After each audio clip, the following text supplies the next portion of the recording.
আল্লাহ বললেন, ইব্রাহিম দেখি তোমার হৃদয়ে আমার জায়গা কতটুকু, যাও কলিজার টুকরা সন্তান ইসমাইলের গলার মধ্যে তলোয়ার লাগাও। সাইয়েদনা ইব্রাহিম বিয়ে করার পর থেকে আল্লাহর কাছে চাইতে চাইতে শেষ, মাগা সন্তান হয় না। ওনার প্রথম সন্তানটা হয়েছিল সাইয়েদনা ইসমাইল যখন জন্মগ্রহণ করেছে, ইব্রাহিমের বয়স ছিল 86 বছর। সুবহানাল্লাহ কইতে মনে চায় না? এই এলাকায় আসেনি 86 বছর বয়সে সন্তান হয়েছে? হ্যাঁ, এরকম শক্তিশালী পুরুষ কেউ আছে? 86 বছর বয়সে তো হাঁটতেই পারে না। কথা কর। সাইয়েদনা ইসমাইলকে যখন আল্লাহ তাআলা সাইয়েদনা ইব্রাহিমকে উপহার দিয়েছেন, তখন সাইয়েদনা ইব্রাহিমের বয়স, চিল্লায় বলেন কত?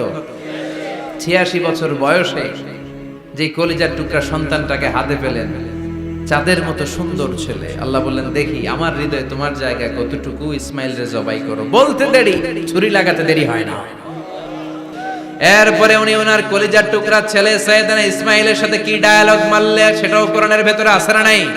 ফালাম্মা বালাগা মাআহু সাইয়া ক্বালা ইয়া বুনাইয়া ইন্নী আরা ফিল মানামি আন্নী আযবাহুক ফানজুর মাযা তারা।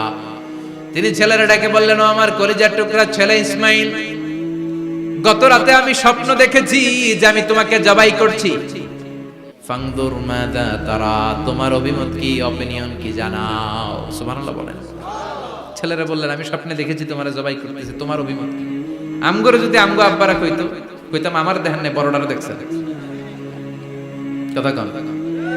বড়টাই কইতো আমার না মাজ্জাডারে দেখছেন, মাজ্জাডারে কইলে কইতো ছোটটারে দেখছেন। কথা কন। আমরা এটা কইতাম না?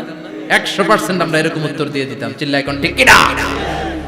কিন্তু সাইয়েদনা ইসমাইল কেমন ছেলে, বাপ কা বেটা সিপাহি কা ঘোড়া, কুছ না হতো থোড়া থোড়া, ঠিক কিনা? ছেলে বলল, ইয়া আবাতি ফআল মা তুমারু সাতাজিদুনি ইনশাআল্লাহু মিনাস সাবিরিন। কি ছেলে, আমগডিও পোলা ওইটাও পোলা, পার্থক্য আছে না নাই? ছেলে কয়, বাবা আমি তো ডরাই না, আমি ডরাই আমনেরে লইয়া। আমনে ডরান কিনা, আপনি ভয় পেয়ে যান কিনা ওই টেনশনে আমি আছি। আপনি যে আমার এত মায়া করেন, আপনি যে আমার এত ভালোবাসেন, আমাকে শুইয়ে দিয়ে যে জবাই করবেন, ফিনকি দিয়ে যে রক্ত ছুটবে, আপনি ভয় পেয়ে যান কিনা ওই ভয় আমি পেয়ে যাই। আমার অন্তরে কোনো ভয় নাই। ইয়া আবাতি ফাআল মা তুমার, বাবা যেমনটা আদিষ্ট হয়েছেন ঠিক তেমন তেমন করেন। সাতাজিদুনি ইনশাআল্লাহু মিনাস সাবিরিন, ইনশাআল্লাহ আপনি আমারে ধৈর্যশীল পাবেন। এরকম ছেলে আমাদের ঘরে ঘরে থাকার দরকার আছে না নাই? তার মানে বাপ বেটা কি ডায়ালগ মারছে কোরআনে তুলে দিল কে? আমি আপনাদের খেদমতে সূরাত আল বাকারার 124 নম্বর আয়াত তেলাওয়াত করেছি। এই আয়াতে আল্লাহ তাআলা একজন প্রসিদ্ধ নবীর ব্যাপারে কিছু তথ্য দিয়েছেন। এই তথ্যগুলো আজকে আমরা শুনবো ইনশাআল্লাহ। পড়েন। রব্বুল আলামিন বলেন, ওয়া ইয বিতালা ইব্রাহিমা রাব্বুহু বিকালিমাতিন ফাতাম্মাহুন্না ক্বালা ইন্নী জাইলুকা লিন-নাসি ইমামা। সুবহানাল্লাহ পড়েন। যেই নবীর ব্যাপারে আল্লাহ তথ্য দিলেন ওই নবীর নাম ইব্রাহিম আলাইহিস সালাম। সবাই বলেন কি নাম? চিল্লায় বলেন কি নাম? আল্লাহ বলেন, নবী স্মরণ করুন সেই সময়ের কথা যখন আমি আমার খলিল ইব্রাহিমকে অনেকগুলো বিষয়ে পরীক্ষা করেছিলাম, আর আমার খলিল ইব্রাহিম প্রতিটা পরীক্ষায় গোল্ডেন এ প্লাস পেয়েছে। প্রতিটা পরীক্ষায় সফলতার সাথে আমার ইব্রাহিম উত্তীর্ণ হয়েছে। আর ফলাফল স্বরূপ আমি বলেছি, ইন্নী জাইলুকা লিন-নাসি ইমামা। ইব্রাহিম এতগুলো কঠিন পরীক্ষা নিলাম, একটাও ফেল মারলাম না, সবগুলাই পাস। যাও, এর বদৌলতে তোমার আমি গোটা বিশ্বের মানুষদের ইমাম বানায় দিলাম। ইমাম মানে নেতা। ইমাম মানে কি? নেতা। নেতা হওয়া এত সহজ না। আগুনে পুড়িয়ে পুড়িয়ে যেমনি খাঁটি সোনা বানানো হয়, তেমনি কষ্টি পাথর দিয়ে যাচাই করে করে পরীক্ষা করে করে আল্লাহ তাআলা সাইয়েদনা ইব্রাহিমকে এই মর্যাদার আসনে বসিয়েছেন। আল্লাহ বলে, অনেকগুলো পরীক্ষা আমি নিয়েছি সাইয়েদনা ইব্রাহিমকে। আল্লাহ যারে পছন্দ করে বেশি তার জীবনে পরীক্ষাও। বিশ্বনবী বলেন, আশাদ্দুন নাসি বালাআন আল আম্বিয়া। এই দুনিয়ার বুকে সবচাইতে বেশি পরীক্ষা নেয় আল্লাহ নবীদের।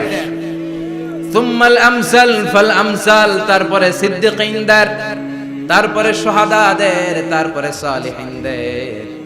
ইবতালার রাজুলু আলা হাসাবি দীনিহি, যেই ব্যক্তির দিনদারি বেশি তার জীবনে পরীক্ষাও। বিশ্বনবীর আল্লাহ সান্ত্বনা দিচ্ছেন, নবী ওরা আপনারে গণক বলে, ওরা আপনারে জাদুকর বলে, ওরা আপনারে কবি বলে, ওরা আপনারে পাগল বলে, কিন্তু আপনি হতাশ হবেন না। একটার পর একটা পরীক্ষা আপনার উপর চেপে বসেছে, এগুলো দেখে ভয় পাওয়ার কোনো কারণ নাই, কারণ মুমিন ভয় পায় না। চিল্লায় এখন ঠিক কিনা? ও নবী আপনি বিচলিত হবেন না, হতাশ হবেন না। আপনার আগে যেই নবীরা ছিল তাদের জীবনেও পরীক্ষা ছিল কি ছিল না? আমি আমার খলিল ইব্রাহিমকে অনেকগুলো পরীক্ষা নিয়েছি, প্রতিটা পরীক্ষায় সাইয়েদনা ইব্রাহিম পাশ করেছে। বিশ্বনবীকে আল্লাহ সান্ত্বনা দিচ্ছেন, সুবহানাল্লাহ পড়ে। বিশ্বনবী হতাশ হবেন না, ডোন্ট বি স্যাড, লা তাহজান, নেভার লুজ হোপ। ও নবী আশা হারাবেন না। আপনার উপর যেমন পরীক্ষা আছে, সাইয়েদনা ইব্রাহিমের উপরও পরীক্ষা ছিল। সবার উপর আমি পরীক্ষা নেই। আপনারে ওরা কবি বলে গালি দেয়, গণক বলে গালি দেয়, জাদুকর বলে গালি দেয়, পাগল বলে গালি দেয়। যুগের ব্যবধানে এই গালিগুলো আছে, কিন্তু নামগুলো চেঞ্জ হয়েছে। চিল্লায় এখন ঠিক কিনা? এখন আমাদেরকে কবি বলে না, গণক বলে না, পাগল বলে না, এখন আমাদেরকে বলে কাঠ মোল্লা, এখন বলে রাজাকার, এখন কই যুদ্ধাপরাধী। গালি আছে না নাই? গালির ভার্সন চেঞ্জ হয়, ট্যাগ লাগানোর সিস্টেম চেঞ্জ হয়, কিন্তু ট্যাগ আছে না নাই? আল্লাহ নবীর সান্ত্বনা দিয়ে বলে, নবী ভয় পাবেন না, চিন্তিত হবেন না। আপনার যেমনি পরীক্ষা আমি নিচ্ছি, সাইয়েদনা ইব্রাহিমের আমি পরীক্ষা নিয়েছি। আর প্রতিটা পরীক্ষায় আমার Ibrahim Khalil golden A plus, first class first, global award পেয়েছে। আর এর ফলাফল হিসেবে আমি ইব্রাহিমকে বলেছি, ইব্রাহিম তোমার আমি নেতা বানাই দিলাম। আল্লাহ put Sayyidina Ibrahim in some test, in some test. Everyone has to face test. প্রত্যেককেই টেস্ট এন্ড ট্রায়াল, পরীক্ষার সম্মুখীন হতে হয়। And Sayyidina Ibrahim successfully overcome all the tests. Allah said, Ibrahim, I'm gonna make you the leader. সুবহানাল্লাহ পড়ে। একটার পর একটা পরীক্ষা আল্লাহ নেয়ার পরে যখন দেখলেন একটা তো ফেল করে না, আল্লাহ খুশি হয়ে বললেন, যাও, ইন্নী জাইলুকা লিন-নাসি ইমামা। ইব্রাহিম আমি মুত্তাকিনদের জন্য, গোটা বিশ্বের মানুষদের জন্য তোমার ইমাম বানায় দিলাম। কত পরীক্ষা যে উনি ওনার জীবনে দিয়েছেন, কত কঠিন রাস্তা যে তিনি পাড়ি দিয়েছেন তার কোনো শেষ নাই। সর্বপ্রথম পরীক্ষা ছিল ইলকাউহু ফিন্নার, অগ্নি পরীক্ষা। কি পরীক্ষা? নমরুদ বলল, ইব্রাহিম ঈমান ছেড়ে দাও, তাহলে জানে বেঁচে যাবা, নাইলে আগুনে ফেলবে। সাইয়েদনা ইব্রাহিমের এক কথা, জীবন যাবে কিন্তু ঈমান যাবে।